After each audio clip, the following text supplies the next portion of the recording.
to Wildman Wheels. It's early 9 o'clock in the morning, or I should say early 8 o'clock in the morning. Today, we're going to be getting started on this 1979 International Scout. This one is a limited edition. Nope, it's the Rally Edition.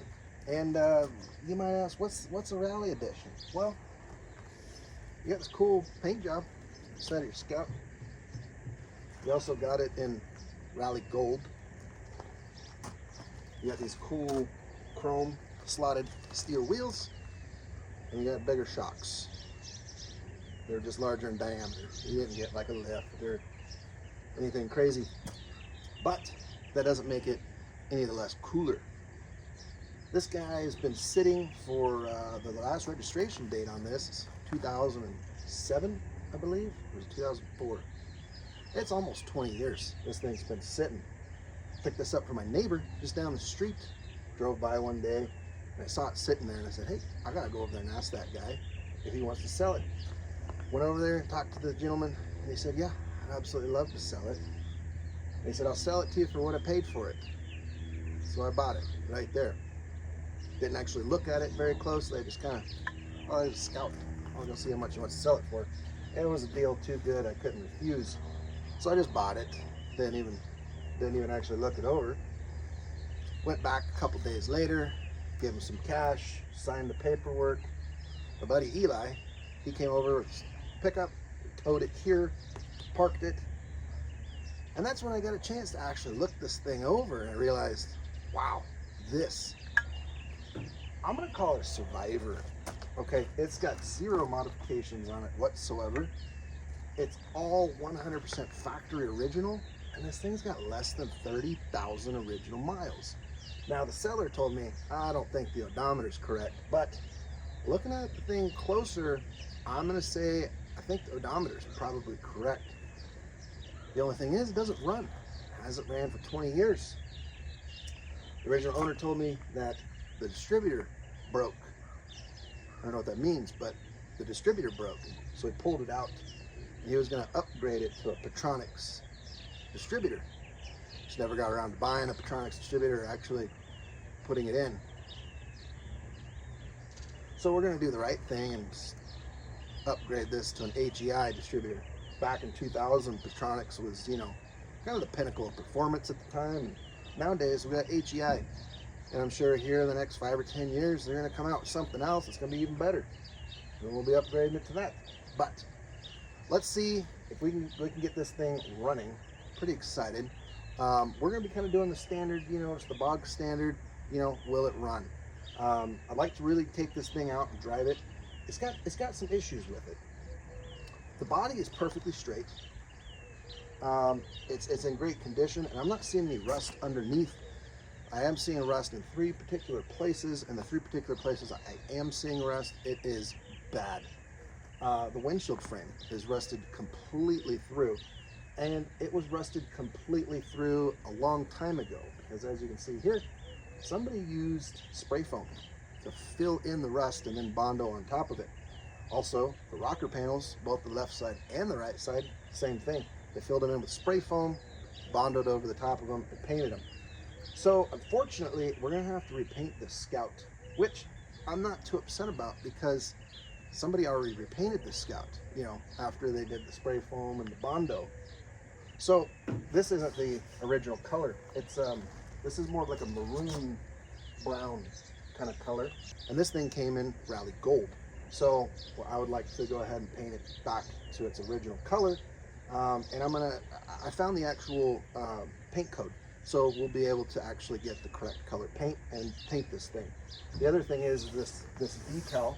Somebody attempted, after they painted it, to carefully come in and hand paint the Rally paint scheme on the side of this. And I think they did the best they could, but we could make it a lot better.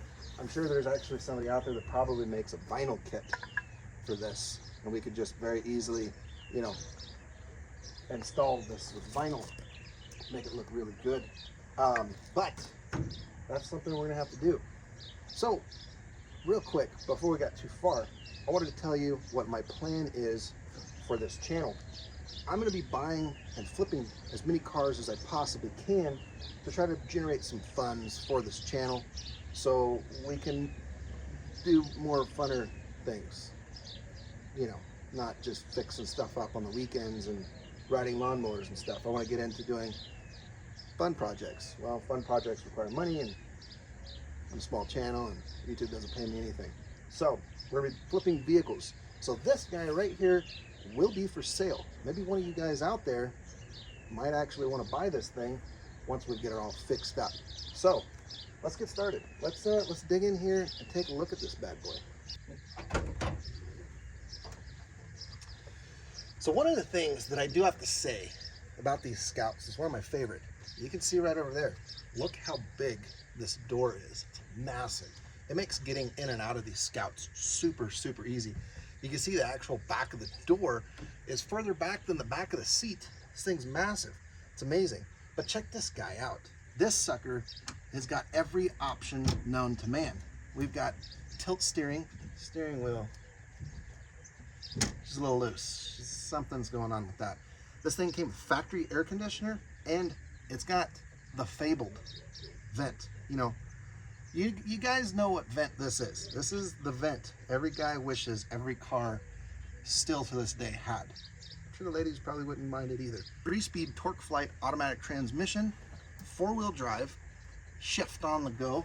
We got our factory air conditioning. We've got heat. We've got a radio in here. This thing even came with the optional clock. Yeah, this thing's fully loaded. It's got a headliner and it's got the plastic trim, which, you know, to us nowadays seems like that's it. But trust me, back in the day, these Scouts, that wasn't a normal thing. Also, it's got the plaid interior. This was an upgrade. This was not your standard available trim package. This sucker was upgraded. It's even got the carpet. It's got the matching, you know, brown accents and interiors. And look at this. Look at these seats. No rips, no cuts.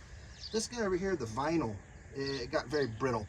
I think it probably just sat in the sun for a long time, and you can kind of see the vinyl is just, she's crispy. I don't think this was wear. I think this is just more dry rot. Been sitting in Arizona for 20 something years, so yeah. The rear back here, the bench seat, perfect condition. Same kind of thing. Windows just roll up and down with perfect ease. All right, let's hop into this bad boy. Oh. Check this out. Oh. 28,000 miles. I believe those are original, and this is why. Look at those pedals. Oh. There's literally no wear on any of these pedals. Floor mat. Let's look underneath the floor mat here. Yeah, see how there's no like heel print indentation right here where someone's foot rests? If this thing had high miles, let's say 138, there would be a nice divot right here where the heel of somebody's boot would be sitting. Also, the corner of this rubberized plastic would be worn down smooth, as well as this rubber pad on the brake pedal. See how it's just completely perfect? The little ribs aren't worn through. You can't not get that. Also, the brake pedal up here, the parking brake, that thing was probably never used. This is one of my favorite features about a Scout. This vent right here. You pop this bad boy open and it directs airflow directly from inside the fender right there onto your ankles.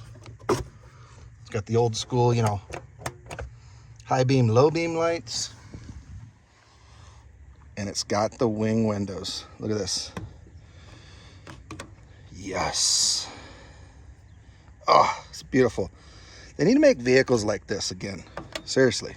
But they don't need to make them again. I guess we have them. We got to get them back on the road, guys. We got to get them back on the road. So you can see this was the original carpet color. Brown. It would have matched the rally gold, I guess. And it's definitely been bleached by the Arizona sun. So for those of you guys who live back east and all of your vehicles are ruined by rust, see, here in Arizona, we don't have rust issues so much. we have sun bleaching issues. You can see the vinyl literally just gets so dried out, it just becomes brittle, cracks, falls apart. You know, that's what we deal with. The paint deteriorates not because of rust or because of atmospheric conditions, but just because the sun literally just destroys the paint. It destroys everything it touches. I mean, look at this. This is the other thing. I mean, how solid of a door is that? This sounds so good. All right, let's look here in the back. These are my favorite struts ever. Prime example, this sucker's almost 50 years old. They still work flawlessly. 2007. Here's the back. This is the original Rally Gold, which is kind of more of a brownish color. The gentleman, when I purchased it, did have these seat covers on there, and that's probably what saved them for the last 20 years. The Scout also came with tow mirrors, and they were installed on this at one point in time. Check these guys out. You got these little collets here. You can loosen these, and then you could slide. You can see this arm is sticking out further than this arm. You could slide them in and out. So these were your original tow mirrors. I don't know if these are actual like international, you know, aftermarket branded parts. I'm not seeing any logo or any part numbers necessarily on these. So if any of you guys know, that's kind of cool. Let me know. Here's the box parts. This is what we found in the trunk. We have the smog pump. It's not locked up. The gentleman took that off. Looks like we got our smog pump belt. Ah, that would have been the EGR valve that was sitting on the... I like the guy. He said, let's get rid of the... What do we got in here? Oh, look at this. Side marker lens.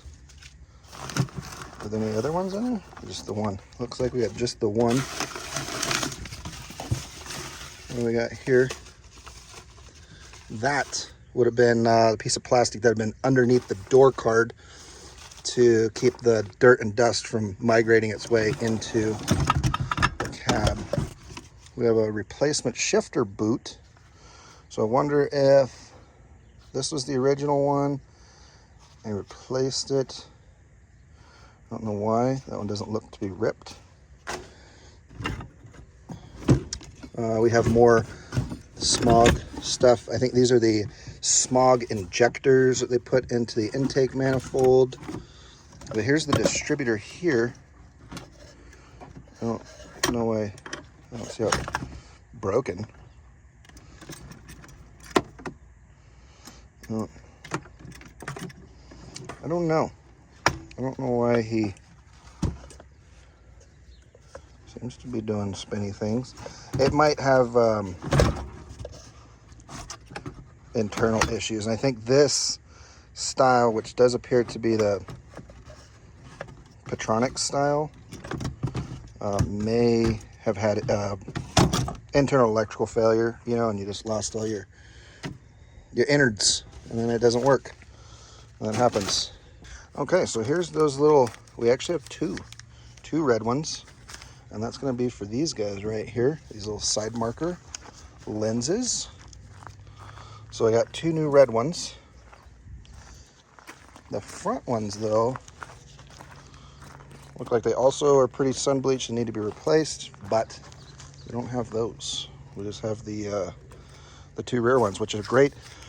These are not cheap. Also, we probably need to replace the front blinker. Those aren't cheap either.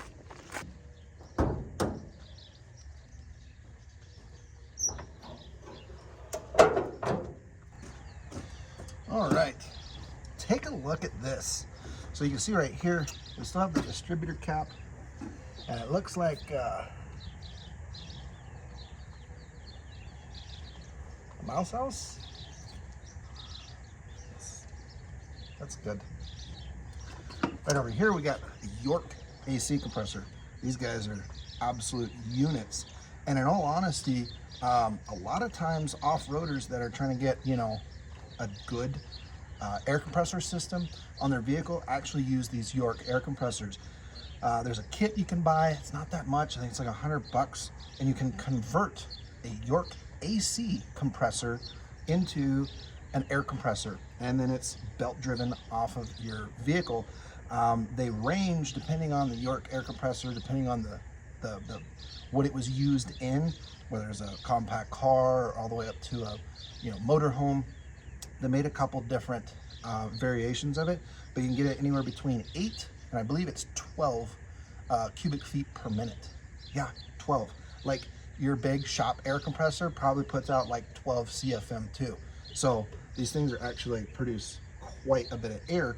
And a lot of your old school off-roaders prefer the York air compressor. There's no electric motor with electric, you know, you just little baby electric air compressors are kind of garbage.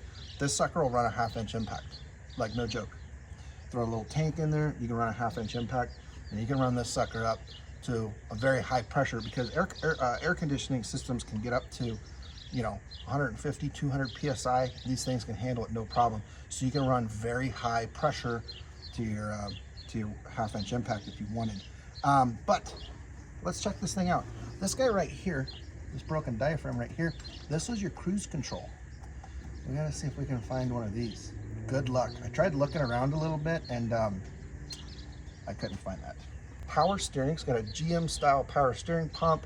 We have power brakes. This in 1975 or 1976, they went to disc brakes in the front, drum brakes in the rear. Previous to that, it was an option, but they didn't sell very many with the discs in the front, drums in the rear, and they just stuck with drums all the way around pretty much for most of them.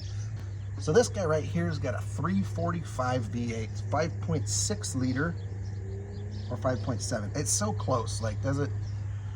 They International advertised this as a 5.6 liter V8, and this sucker right here came from the factory with a spread bore thermoquad. This guy right here is actually a really, really good carburetor. Initially, I was looking at this and I said, well, I'm gonna need to get a carburetor that I can rejet. I'm gonna need to rejet it. I'm gonna need to try to find some information about this online to rejet this carburetor, because I'm sitting at about 5,000 feet elevation. And if I go up to Flagstaff, now we're at 7,000 to 9,000 feet. If I go down to Phoenix, that's about 2,000 feet. I just kind of in general need to add a couple thousand feet into the jetting on this carburetor.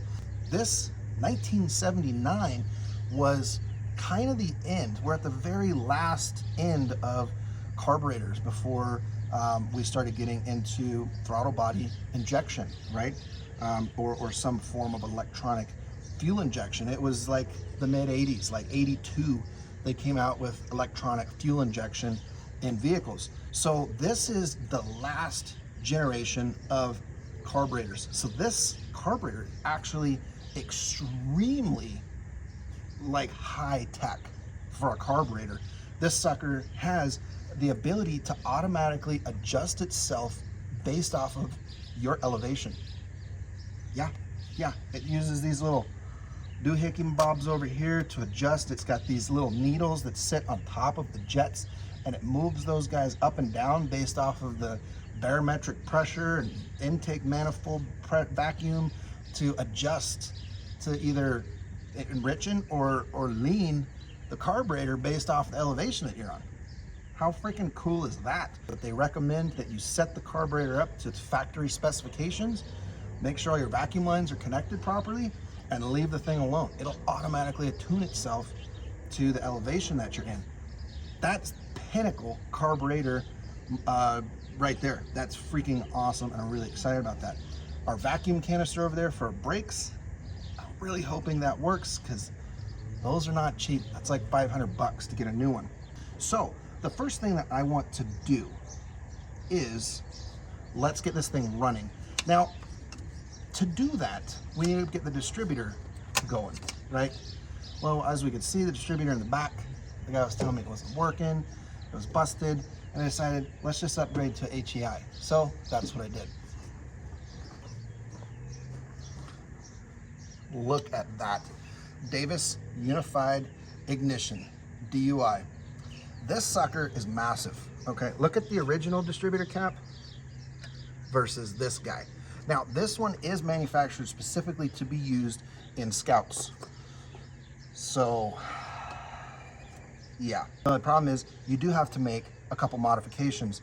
The thermostat housing neck right here, we got to cut off one of the lobes.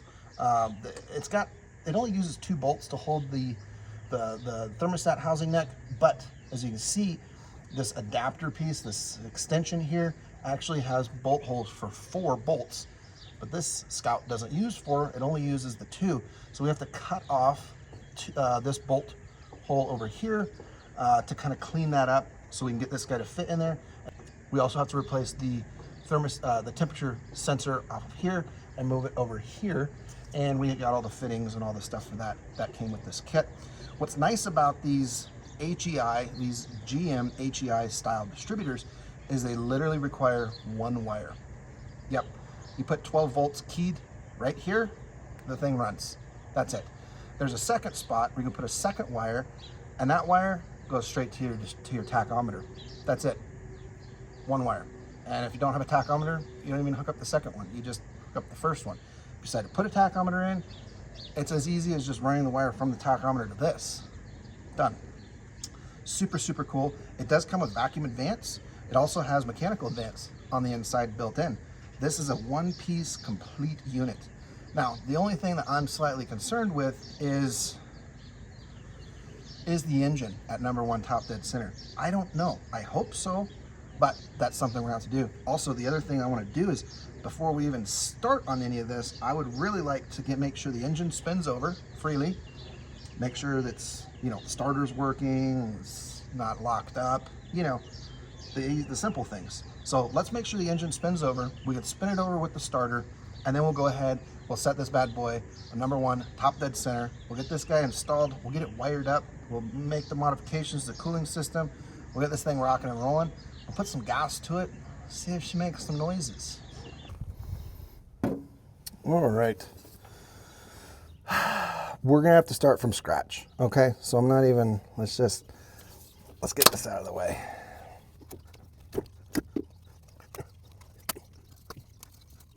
You can see he had it marked. That would have been #1. We're gonna have to start all over. I don't know where the engine's at. I don't know what's going on, We're just gonna run this worst case scenario status, okay? Okay, let's pull this on now. The thing's just been gaping wide open for who knows how long. Also, this clamp. I was really hoping the clamp was sitting right there. I need to double check the box and see if the clamp and bolt is in there. All right, we found it. We're obviously gonna be changing the oil, but you just don't like to see that. If you're gonna be doing something like this, guys, a rag, that's what this guy did. Stuck a rag in there and left it. A rag is like super temporary. I'm talking like, I'm gonna run inside and go to the bathroom and be back temporary. If you're gonna be doing any kind of period of time where this thing could, hey, I gotta order parts, it's gonna be a week, it's gonna be 2 weeks, it's gonna be something, go spend the $4, okay? And you can literally go on Amazon, you can buy entire kits. It comes with a little plastic and just cover it. Let's see if we can get this engine to just turn over. I just wanna get, a good 2 full revolutions out of it. I'm gonna go ahead and just say that it's at #1 top dead center. And that's where it's supposed to be, but we don't know. We're gonna have to verify that. And to verify that, I'm gonna be using my bore scope. I'm gonna be looking inside of cylinder #1 to physically see the valves and where stuff's at. So let's do that real quick.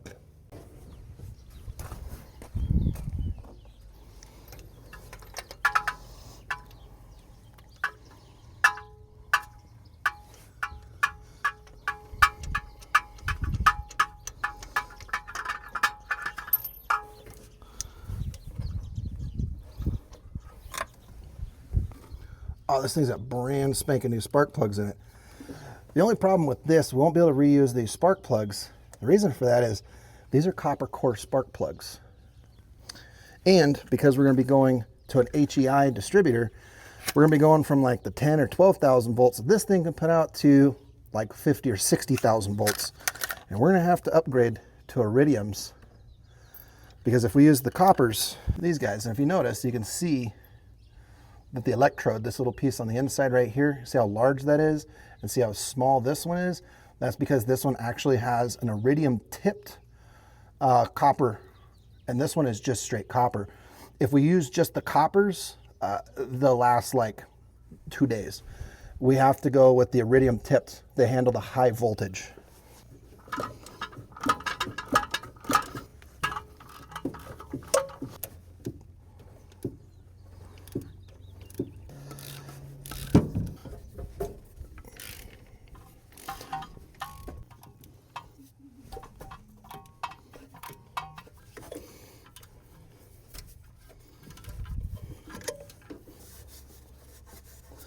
Got some kind of time V8 engine on number 8 cylinder, time 4 cylinder engine on number 1 cylinder. So that's kind of cool. Obviously these valve covers were interchangeable between the V8s and the 4 cylinders. That's kind of cool. I don't understand why you would time it off of the number 8 cylinder as opposed to the number 1 cylinder. Well, if that's the case, then that would kind of make sense, because down there, I bet you this old guy probably didn't read this. So this is what we're doing here. We're doing a little automotive archaeology here. So I pulled the cap off. I went down and I looked on the underneath side, and I saw that the timing mark on the crankshaft was 180 degrees away from the timing mark on the on the side of the engine block. You know, you got your little pointer, and you'd set your. And the reason for that is probably throwing this guy off. It's probably why this thing got parked. He may have decided to do a little upgrade on the ignition or something like that, and thought standard, you know, Chevy, Ford, Dodge, number 1. This is number 1 cylinder. This is the other kind of cool thing. They have it marked right there. 1, 3, 5, and 7. So this engine's laid out like a Chevy or a Dodge. 1, 2, 3, 4, 5, 6, 7, 8. He was probably attempting to time the engine to the number 1 cylinder and was having a difficult time getting it timed. He was putting the coil in, or the distributor in, and wasn't able to get the engine to run. Well, according to this right here, timed V8 engines on number 8 cylinder, not number 1 cylinder. Time 4 cylinder engine on number 1 cylinder. So we need to set this top dead center number 8 cylinder, and then put the coil in, or the distributor in, I should say, at that with number 8 top dead center, not number 1. And they probably did that for copyright reasons or something. The engine manufacturers and automotive manufacturers, they all get weird with each other and copyright each other and this and that. And that's why Ford is 1, 2, 3, 4, 5, 6, 7, 8, because Chevy does 1, 2, 3, 4, and they can't match. Even though there's only V8s are going to be V8s. You know what I'm saying? You can't say like, oh, you're copying me, when it's just, you know, I mean, it's being ridiculous, guys. So that's some good information right there. This kind of goes to show you when you're working on stuff, especially something you're not super duper familiar with, stop and smell the roses. Might save you some heartache. All right, let's look at these cylinders. Okay, we are on number, it looks like we're probably on number 1 top dead center.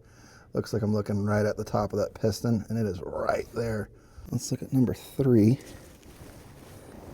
About number 5. Let's go look at number 8, because that's the one that's supposed to be what we're timing this engine off of. Now, number 8's like on the bottom of the cylinder there. Look at that. I can see cross hatching in the cylinders. Like, nice solid cross hatching. That's kind of another proof right there that this in fact, is probably a 30,000 mile engine. Yeah, number 8's all the way at the bottom of the stroke. Top of the piston looks pretty good. Not a lot of corrosion, or not a lot of buildup, like gunk buildup. So this thing's probably going to run like a champ. So what I'm going to do next, this is the next thing we're going to do. We're going to make this easy on ourselves. Okay. We've got the starters right down here. So we will be pulling out the Lone Wolf 6000. You guys all know what the Lone Wolf 6000 is. First thing I'm going to do, I'm going to try to crank over the engine. I looked at cylinder number 8, I looked at 1 and 3, and at least those 3 cylinders, they looked perfectly clean. I didn't see any rust or anything that makes me worried. So I should be able to go ahead and just throw a socket on the crankshaft there and get this thing to spin over. After that, we're gonna go ahead and throw a battery in this thing, and then we're gonna hit it with a starter, and we're gonna see if we can get this thing to actually spin over with the starter. You know, fingers crossed the starter works, because I probably won't be able to get my hands on one of those anytime soon. But then what we're gonna do is I'm gonna put my finger over to the number 8 spark plug, and I'll bump it over, bump, bump, bump, until I feel pressure on number 8. Then as soon as I see that, then I'm gonna come back over here to the front, and then I'm gonna use the timing mark on the front to adjust the crankshaft position so it's right at where it needs to be. Then we'll know we're on number 8, top dead center, and then we can go ahead and drop our distributor in. Yeah, so that's what we're gonna do. Oh yeah. Oh, she's turning over a piece of cake. Zero effort. Didn't even fight me. All right.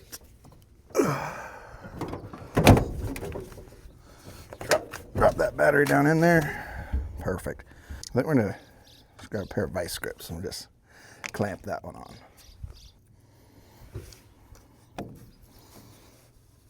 The real question, is this battery dead?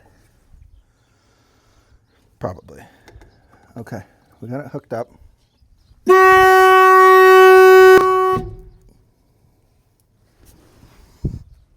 All right, that's a good sign, I guess. Let's try the headlights. Oop.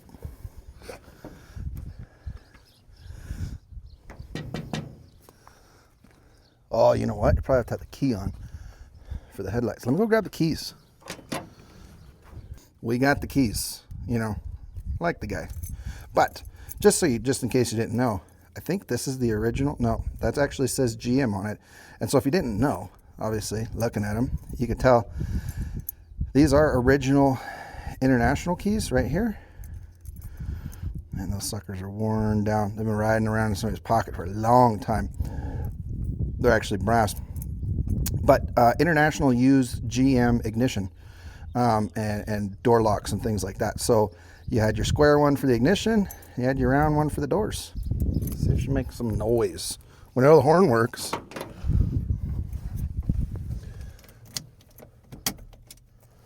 Okay, keys on.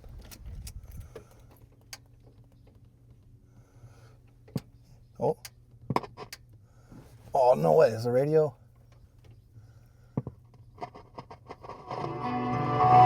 No way. No way.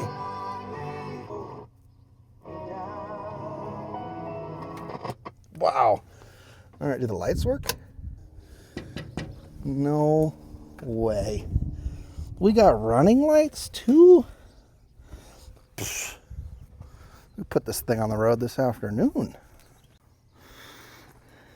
They're a little dim, but we got headlights. We got one running light. This guy's not working. Look at that. We got a little side marker there. Side marker there. Brake lights. They're dim. I'm sure that battery's really weak.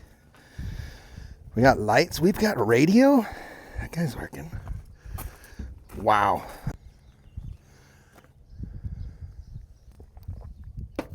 All right, let's see if this thing turns over. All right, we got her in park. Oh, I got the alternator showing the gauge is working. No way. Wow, look at that. Look at that. Isn't that amazing? Cool. Don't touch the steering wheel. The horn will go off. All right, perfect. Now let me go hook up the Lone Wolf 6000 real quick so I can stand out here, bump it over, and we can feel for number 8 cylinder compression. Once we feel number 8 cylinder compression, then we'll know we're in the right spot, so we're not 180 degrees out. Timing mark on the crankshaft, we'll get that lined up, get that centered where it's supposed to be at, and we're ready to start doing these things up here, which I'm kind of excited about. So let's go do that. All right. Fingers over number 8 hole. Right there. All right, I'm gonna try to jam my phone down here so you guys can see this. Okay, so see the line right there? So these are supposed to be about 12 degrees advanced. So you can see right there, we're a little bit advanced. This kind of goes to show you what, I think we figured out what happened with this guy. He was trying to set it up for a number 1 timing, like you would any Ford, Chevy, or Dodge, right? You would set the timing at number 1, top dead center, and then go from there. And, you know, I probably would have done the same thing, but I saw right there on the valve cover, it says on V8 engines, you time from cylinder number 8, not cylinder number 1. So when I crawled under there to see if the engine would just spin over by hand, the timing mark indicator was 180 degrees off from the number 8. And we looked at the bore scope and we saw that number 1 was at top dead center. So that means to me, he had it set at number 1 top dead center, was putting the coil, the distributor in, probably tried to crank the thing over, couldn't get it to work right, and he was getting just flustered with it, and that's why he stopped working on it. Right here, we got it on number 8 top dead center, and you saw how easy that was. Just bump it over until you feel the compression on the number 8 cylinder. Now you know you're on number 8 top dead compression. And now our marks are pretty dang close. I just got to move that over a little more, get it closer to that 12 degrees, and we're ready to drop the distributor in, and this thing's going to fire up and run great. I know it. It's kind of ridiculous the way they did this. You got to really... We got to go backwards just a scotch. And I can pull on this belt. Now remember, I don't have any of the spark plugs in. That's why I can do it like this. Oh, we went way too far. Ah. Now we're at like 17. Like I need it to move like such a small amount. Where's the... Not gonna make this move a small amount. You can just barely see it from right here. You know what? I'm gonna call it right there. See where the line is? I'm calling it 12 and a half. That's close enough to 12. Let's drop that distributor in there. The word of the day, Jeremiah 29:11. For I know the plans that I have for you, says the Lord. They are plans for good and not for disaster, to give you a future and a hope. Perfect. Okay. Let's we'll peel this guy off. Probably wouldn't be a bad idea to go ahead and take this off, and we can clean this side up. I actually have some International Red, so let's see, which one do we gotta trim off? We gotta trim this guy off. So when we get this thing all trimmed off and sanded down and smoothed out, we can repaint this, and she'll fit right back on there nice and clean like.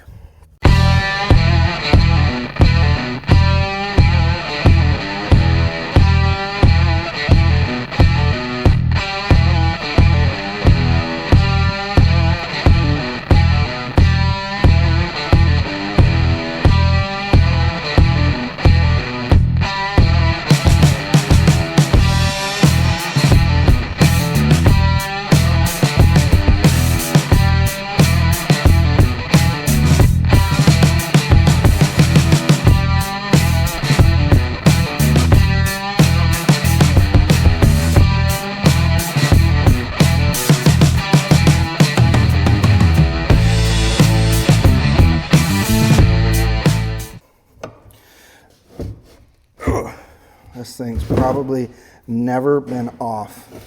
It's been here for 50 years. Yeah. Yeah, we're gonna have to.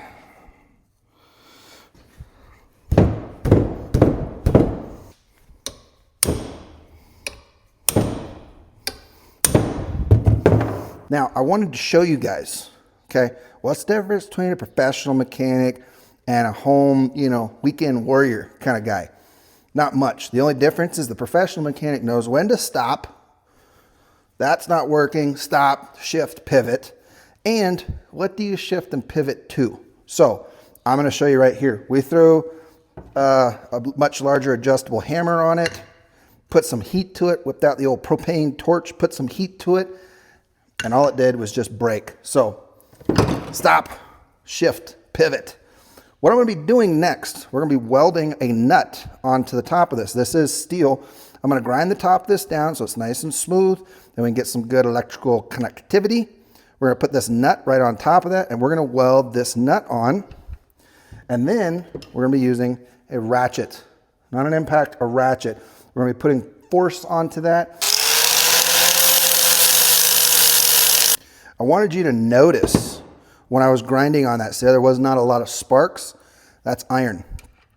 So this is steel. We're going to be welding steel to iron. Is that proper? No, absolutely not. Will it hold? It might just work. So I know what you're probably thinking. You're thinking, you can't weld cast iron and steel. Well, you can't weld cast iron and steel if you're going to try to build a race car and for it to hold together forever. If you're just trying to get a thing out, I don't care. I'll weld brass to aluminum if that's what I got to do.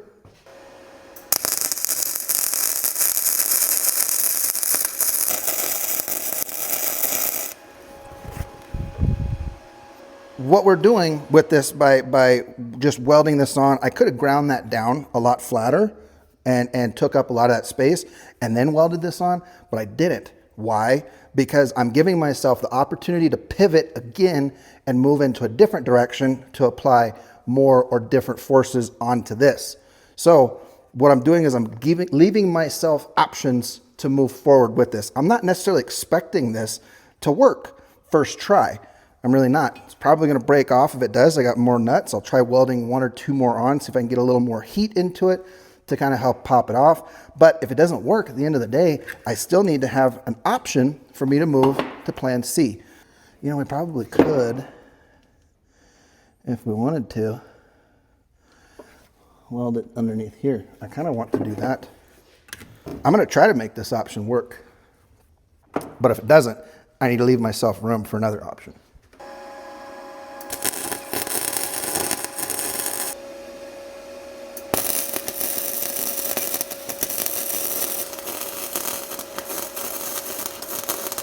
Okay, so now we got it all welded up.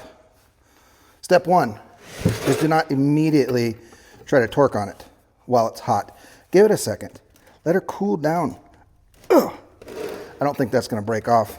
I think we'll actually be able to put some decent torque onto this thing. I'm going to put it in this way. So as I'm turning it, I'm pushing just straight down so I don't have to worry about the vise spinning on me.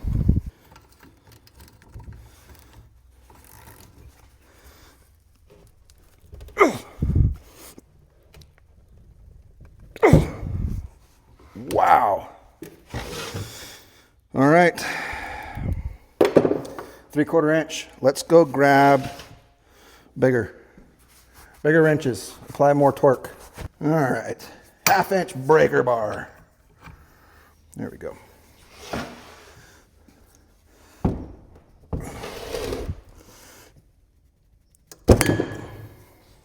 Snapped right off. I was kind of expecting that. So what I'm going to be doing now is I'm going to be grinding this down flush. Use the angle grinder. We're going to be grinding this down flush. And I don't need to make it flat flush with the face of this. I just need a nice flat surface across the top, because what we're going to be doing next, we're going to be drilling this out and we're going to be tapping it with a new hole. It sounds like a lot of work. It's not. Where's my safety glasses? Let's go grab a punch. Let's grab drill bits and let's start drilling.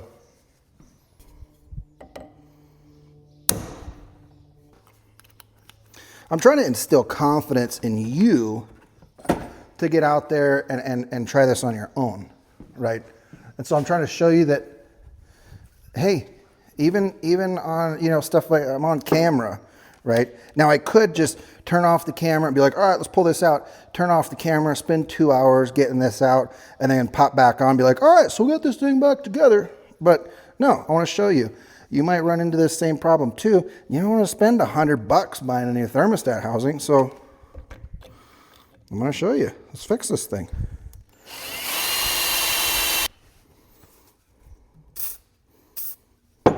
And other than the welder, if you don't have a welder and you've gotten to the point where you're like, I'm going to need to weld a nut like this and and you don't have a welder, and you don't have a friend that has a welder or a machine shop down the street that you could pay somebody to weld it for you, you can just cut the top of this off and go straight to this method.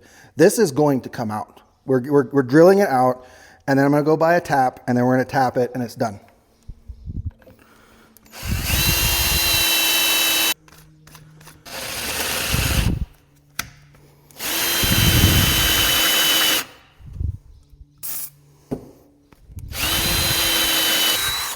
You know, one of the other things that I thought is while I was actually drilling this out, what you could do if you were just like, you know what, I don't have the drill bits, I don't have the whatevers.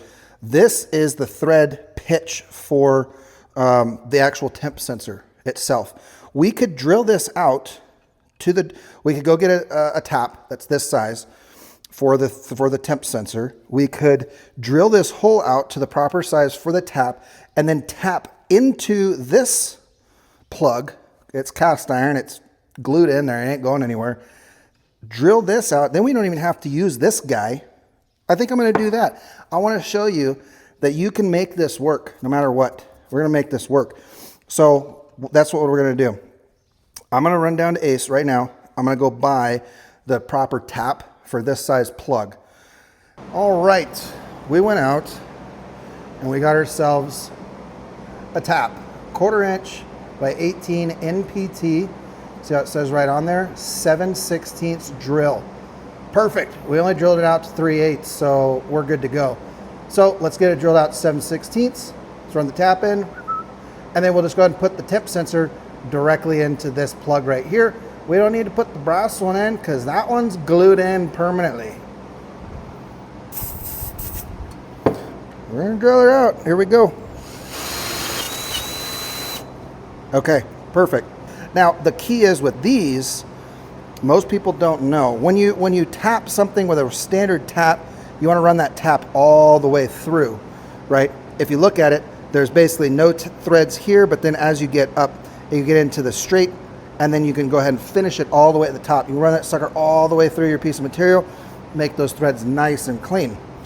With a pipe, tapered pipe, you do not run it all the way through and all the way back. If you do, you'll end up cutting the taper too wide, right? So instead of it fitting nicely, you'll cut the taper too wide, and then when you go to thread your thing in, it's loose, and now you have to use a lot of either Teflon tape or pipe dope to get it to seal.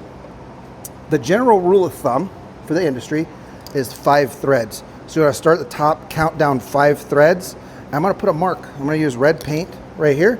So let's go, we got 1, 2, 3, 4, 5. Right there. I marked off 5 threads. We're gonna take it until we reach the tip of this. So right there, that's as far as this is gonna go. If we go any further, we'll mess up the taper, and then it won't seal. It's standard issue, okay? I didn't invent it, okay? So just don't yell at me. Lube it up.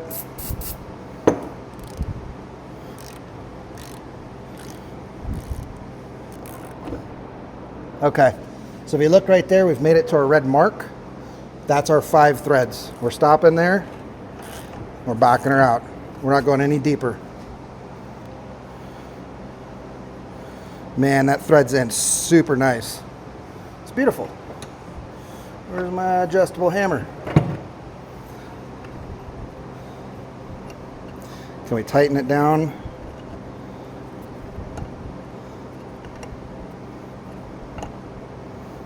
Oh yeah. Oh, that tightened up nicely. Oh, that's beautiful. All right, guys. This right here, Blue Monster. This is my go-to PTFE. This is my pipe dope that I go to. This stuff is rated for gases up to 3,000 psi, liquids up to 10,000 psi, 400 degrees Fahrenheit. Okay, it works on all metals, PVC, CPVC, ABS, nylon. It works on absolutely everything. It's rated. It's overkill for anything you're doing.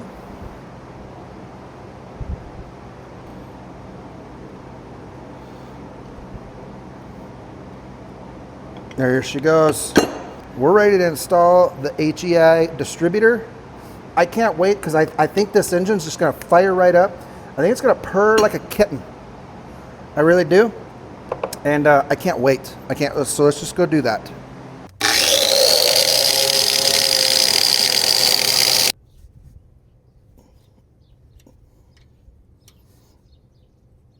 We got our bad dude here. So first thing we're gonna do, unplug this guy, because we're gonna want to separate the top. I forgot to grab the screwdriver. Hang on. Okay, so we got it unplugged. We got a screwdriver. Just break it while we're at it. We're gonna go ahead and remove the cap. Okay, so the way we're just gonna, I'm gonna set this here for just a second. We're not actually dropping it in. Just set it here for a second. So if you're working on a Ford, Chevy, or a Dodge, this is traditionally going to be timed to cylinder number 1 because the engine is timed to cylinder number 1. This engine, stamped right on the valve cover, is timed to cylinder number 8, which this is cylinder number 8. There's a marking right here on the intake manifold. It says 8. There's cylinder number 8. So I'm going to want this to clock to cylinder number 8. Is we got to remember, we've got a big old thermostat housing that's going right here where this can is sitting. This is our vacuum advance. So we don't want the vacuum advance facing that way. We're going to want it faced like, I don't know, this way where we have some room to get a hose in, but also gives us the ability to adjust this left or right in order to set the timing. Right, and we'll do that here a little bit with a timing light. So what I want to do is I want to make sure this guy, once it actually engages,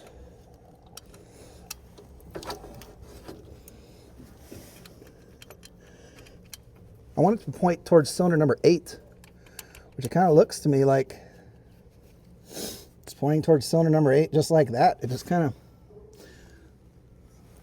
fell into place. It's all the way down. I'm looking at it down here, and I can see that the flange is just seated firmly up against the engine block. So that looks good to me. Now we'll be able to adjust fine-tune the timing of this, right, by rotating this left or right. Also, here's our vacuum advance hose off of the carburetor. That's going to go into here like that. Perfect. It's got a little tab right here, and it slots into this tab right here. So it only slots in one way. There's our little slot. Here's a little slot. It's going to go like that. See how it's locked in. So what I want to do first and foremost is this guy right here is going to be number 8. So I'm going to mark number 8. If you're doing this Ford, Chevy, or Dodge, you'd be marking number 1. You'd also clock this. So this points at number 1. It's not, this can point anywhere. It's not like if this doesn't point at the cylinder, then it's wrong. This thing can be pointed anywhere, literally anywhere. The only thing that it does is it helps the next guy, okay? And you don't want to be that guy where you clocked it weird, you timed it weird, and then the next guy tries to come along and work on this thing, and he takes the cap off and goes, well, that says it's at number 1, but this is pointing at cylinder number 3. You know what I'm saying? Like, just make it nice for the other guy. All right, so we got our paint pen. So what I'm gonna do is I'm just gonna put a little mark. I'm gonna put the mark up here, so it's gonna be hidden by the boot, kind of, whatever. And that way I know where this guy's gonna sit. Now I'm gonna put it down again. Okay, it's locked in right there. That's where it locks in. I'm gonna take this and I'll mark the actual housing directly where these two lines line up. Why? Why, you might ask? Because look, now that I've got a mark here, and I'll move this mark right onto the top here so you can see where that mark's at.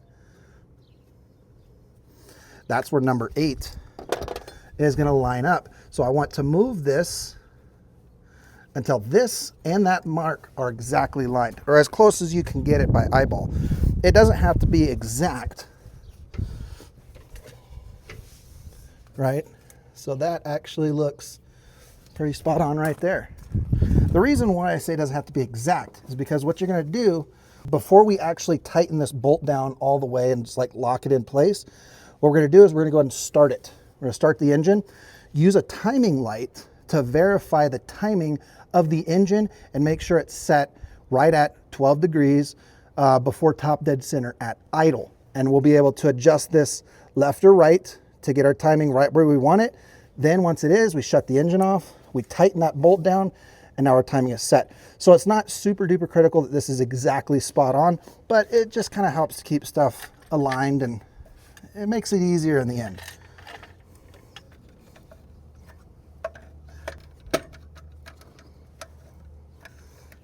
This goes down here on the bottom. I'm just gonna go ahead and lock this guy down. Once we actually get it started and running, we'll go ahead and loosen that up, adjust this, get our timing in so it sounds good. Okay, let me go ahead and plug this guy back in. Let's go ahead and install our thermostat housing and our upper elbow horn boot thing, and then we'll start making spark plug wires.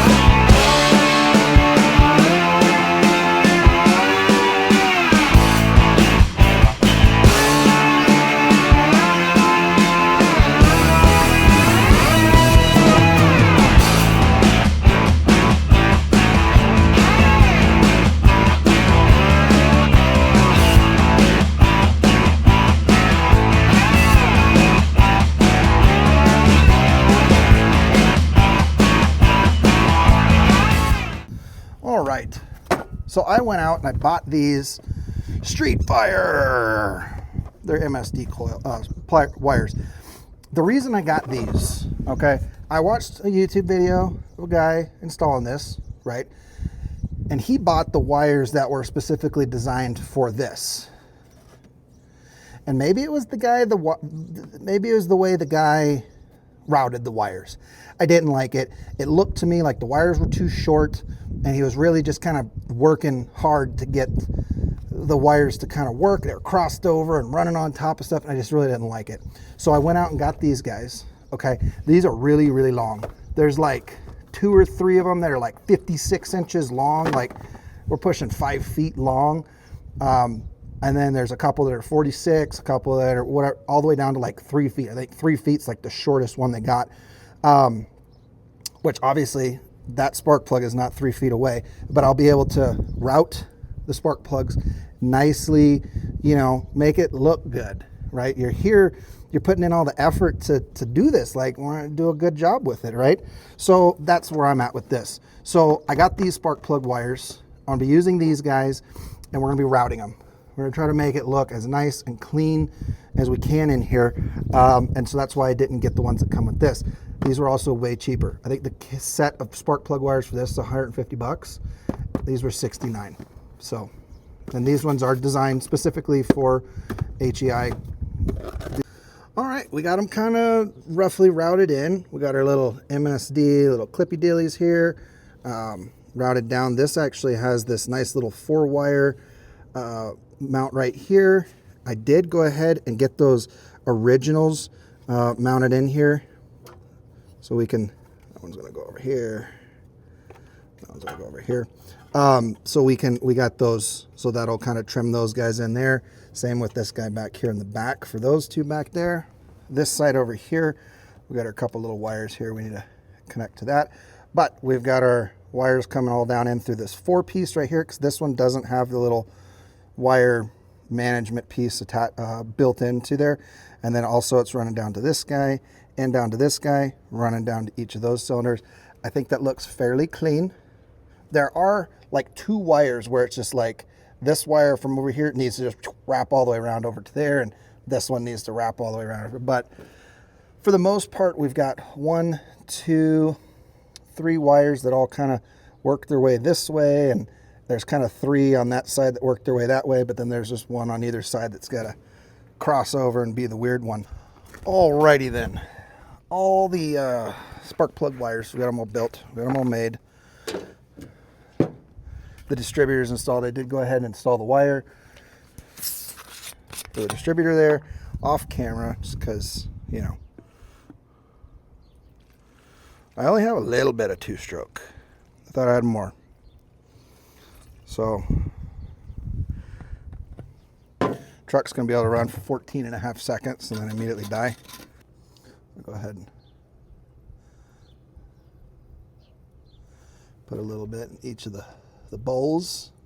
So maybe she'll run for a minute.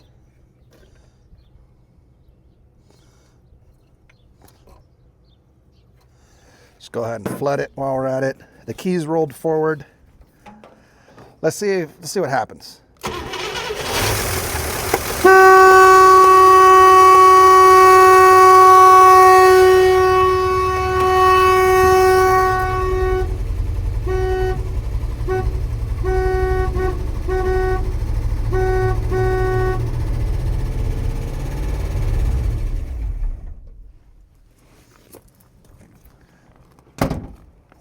Would you believe that?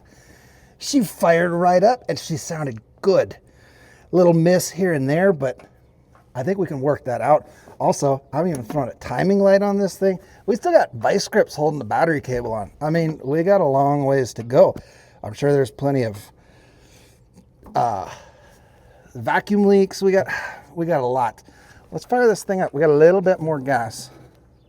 Let's fire this thing up and see what'll she do. Can we get a little? I gotta unplug that horn. Well, as soon as it starts, the steering wheel starts weeble wobbling, and it just, that horn. All right, I think the horn's unplugged. Let's fire this bad boy up.